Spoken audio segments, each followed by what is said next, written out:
आइए दोस्तों, हम लोग क्वेश्चन नंबर पहला करते हैं। ध्यान दीजिए।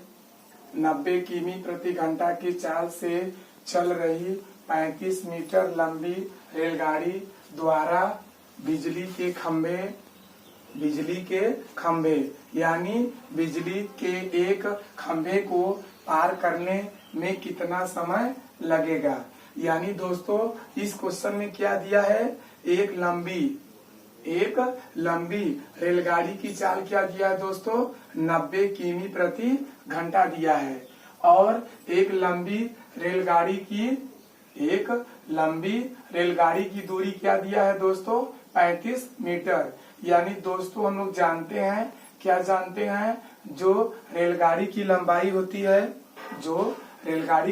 होती है वह दूरी के बराबर होती है।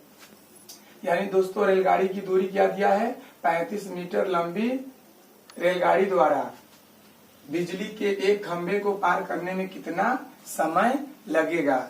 यानी रेलगाड़ी की चाल क्या दिया है दोस्तों, 90 किमी प्रति घंटा। रेलगाड़ी की दूरी क्या दिया है दोस्तों, 35 मीटर। और दोस्तों हमें क्वेश्चन में ज्ञात करना क्या है, बिजली के एक खंभे को पार करने में कितना समय लगेगा। यानी रेलगाड़ी का समय हमें फाइंड करना है, रेलगाड़ी का समय हमें दोस्तों ज्ञात करना है। हम लोग जानते हैं, क्या जानते हैं, समय बराबर क्या होता है, समय बराबर होता है दूरी बटे चाल, चाल बराबर होता है दूरी बटे समय, दूरी बराबर होता है चाल गुणे समय। आइए दोस्तों, यानी दोस्तों दिया है रेलगाड़ी की चाल, क्या दिया है, 90 किमी प्रति घंटा।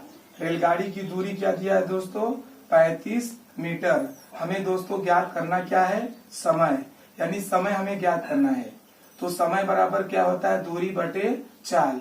यानी दोस्तों हम लोग जानते हैं जो चाल होता है वह किमी प्रति घंटा में होता है, जो दूरी होता है वह मीटर में होता है, और जो समय होता है वह सेकेंड में होता है। यानी चाल हमेशा किमी प्रति घंटा में होता है, दूरी हमेशा मीटर में होती है, समय हमेशा सेकेंड में होता है। यानी दोस्तों समय बराबर क्या होता है, दूरी बटे चाल। तो दूरी क्या दिया है दोस्तों, 35 मीटर। और दोस्तों चाल क्या दिया है दोस्तों, 90 किमी प्रति घंटा। 90 लिखेंगे दोस्तों। अब दोस्तों हम लोग जानते हैं, क्या जानते हैं, अगर किमी प्रति घंटा को मीटर प्रति सेकेंड में बदलने के लिए दोस्तों हम लोग गुणा करते हैं 5/18 से।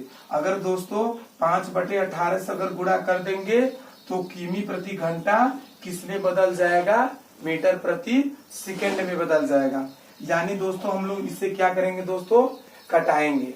यानी बटे का बटा ऊपर क्या होता है दोस्तों, गुणा होता है। यानी समय बराबर 35 गुणे 18 बटे 90 गुणे 5, 5 एकम 5, 5 सते 35, 18 एकम 18, 18 पचे 90, 7 एकम 7, 5 एकम 5। अब दोस्तों क्या करेंगे, 5 में जब 7 का भाग देंगे, यानी जब भाग देंगे दोस्तों तो भाग देने पर आएगा क्या, ध्यान दीजिए। हम लोग दोस्तों भाग देंगे, क्या देंगे, ऊपर वाला दोस्तों हम लोग बीच में लिखेंगे और नीचे वाला हम लोग कहाँ लिखेंगे दोस्तों, बाहर लिखेंगे। तो 5 एकम 5, घटाएंगे दोस्तों 2 आएगा, घटाएंगे दोस्तों क्या आएगा, 2 आएगा। दशमलव क्या देगा दोस्तों, 0 देगा, दशमलव क्या देगा, 0 देगा। 5 चौके 20, 5 चौको क्या होता है दोस्तों, 20 होता है। यानी दोस्तों जो पहला वाला क्वेश्चन था उसका उत्तर आएगा 1.4 सेकेंड। क्यों आएगा दोस्तों सेकेंड, क्योंकि दोस्तों समय हमेशा सेकेंड में होता है, दूरी हमेशा मीटर में होता है, चाल हमेशा किमी प्रति घंटा में होता है।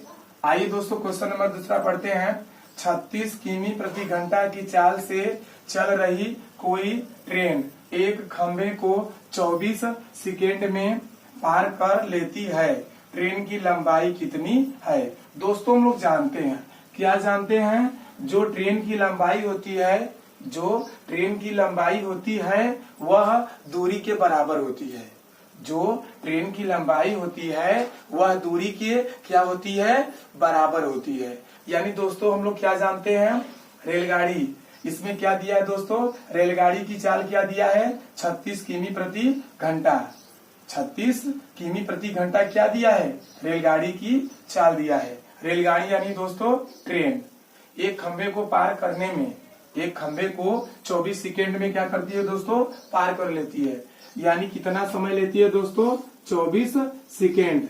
यानी रेलगाड़ी का समय, रेलगाड़ी का समय यानी समय क्या दिया है दोस्तों, 24 सेकेंड। दोस्तों हमें ज्ञात करना क्या है, ट्रेन की लंबाई। जो ट्रेन की लंबाई होती है वह दूरी के क्या होती है, बराबर होती है।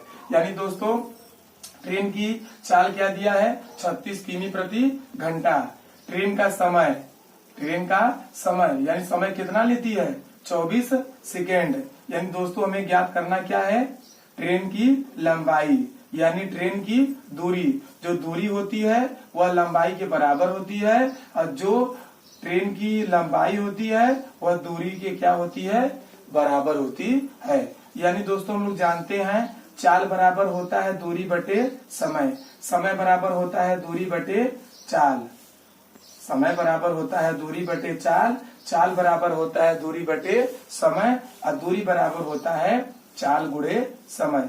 यानी दोस्तों यहाँ पर सूत्र लगेगा दूरी का, तो दूरी बराबर क्या होता है, चाल गुणे समय। यानी चाल क्या दिया है दोस्तों, 36 किमी प्रति घंटा। हम लोग जानते हैं दोस्तों, क्या जानते हैं, किमी प्रति घंटा को, किमी प्रति घंटा को मीटर प्रति सेकेंड में बदलने के लिए हम लोग गुणा कराते हैं दोस्तों, 5/18 से क्या कराते हैं, गुणा कराते हैं।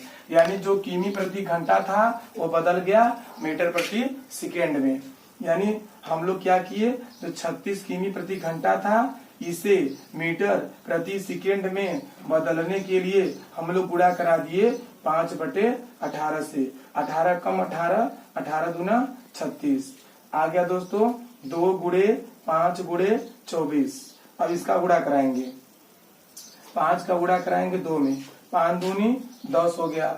अब गुणे यहाँ क्या दिया है दोस्तों, 24 दिया है, 24 का गुणा करेंगे 10 में, 24 से कम 24 और 24 शून्य 0, यानी 240 मीटर।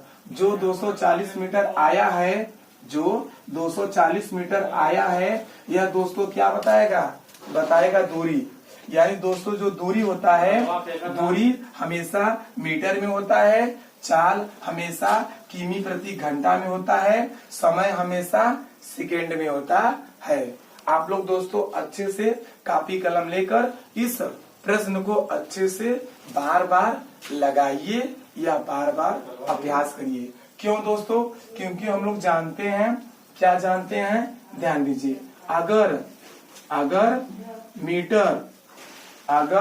मीटर प्रति सेकेंड को, अगर मीटर प्रति सेकेंड को किमी प्रति घंटा में बदलने के लिए हम लोग क्या करते हैं दोस्तों, 18/5 से क्या करते हैं दोस्तों, गुणा करते हैं। अगर किमी प्रति घंटा को, अगर किमी प्रति घंटा को मीटर प्रति सेकेंड में बदलने के लिए हम लोग गुणा कराते हैं दोस्तों, 5/18 से क्या कराते हैं दोस्तों, क्या कराते हैं दोस्तों, गुणा कराते हैं। इसका मतलब दोस्तों समझिए ध्यान से, मीटर प्रति सेकेंड को किमी प्रति घंटा में बदलने के लिए हम लोग गुणा कराते हैं 18/5 से। अगर किमी प्रति घंटा को मीटर प्रति सेकेंड में बदलने के लिए हम लोग गुणा कराते हैं 5/18 से क्या कराते हैं दोस्तों, गुणा कराते हैं। ठीक है दोस्तों।